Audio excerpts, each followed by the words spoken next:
what about the EU? I mean, we have the Brexit referendum ahead of us, and have you picked a side on this?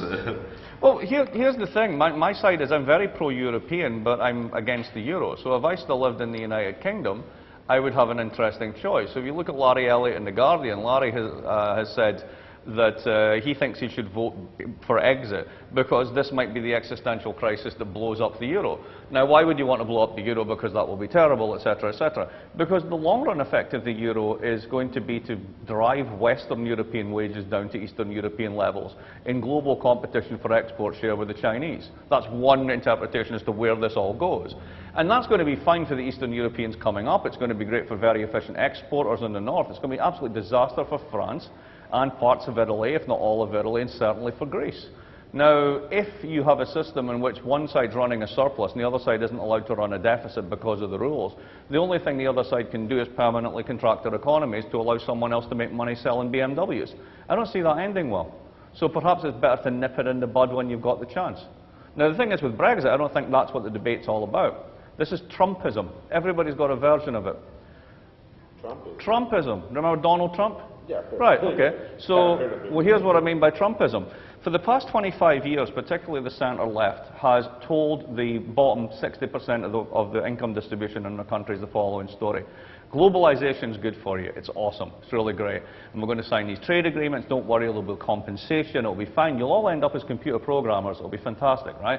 And by the way, we don't really care because we're all going to move to the middle because that's where the voters are. And they're the people with money and they're the ones that we really care about. So you get this shift under Schroeder. You get the same thing under Blair to New Labour, whatever. And you make that move. And you basically take the bottom 30% of the income distribution and say, we don't care what happens to you.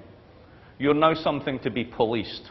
You're now something to have your behaviours change. We're going to nudge you into better patterns, as the Americans like to say.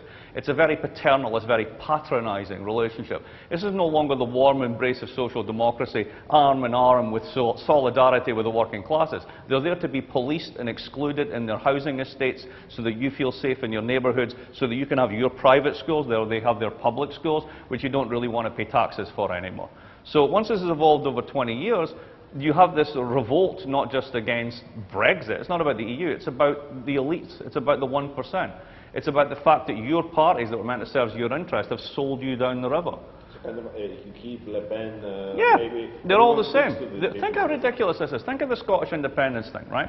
So these guys vote to stay in because the entire British establishment links arm in arm and says, don't do it. And you've got to wonder why, because ultimately who's going to get hurt if they do it? People with money.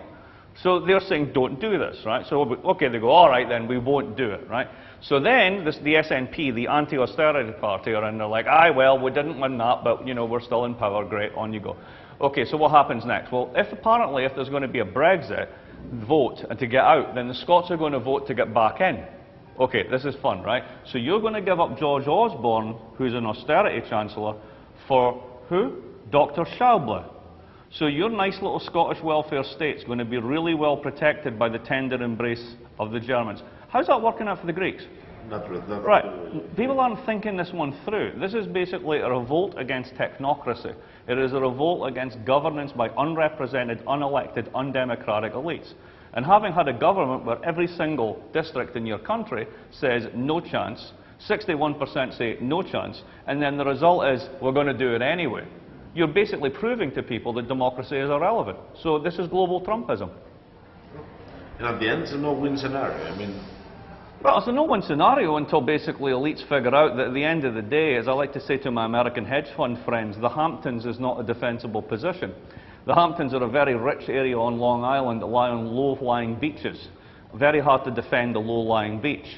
Eventually, people will come for you. Okay, you finish your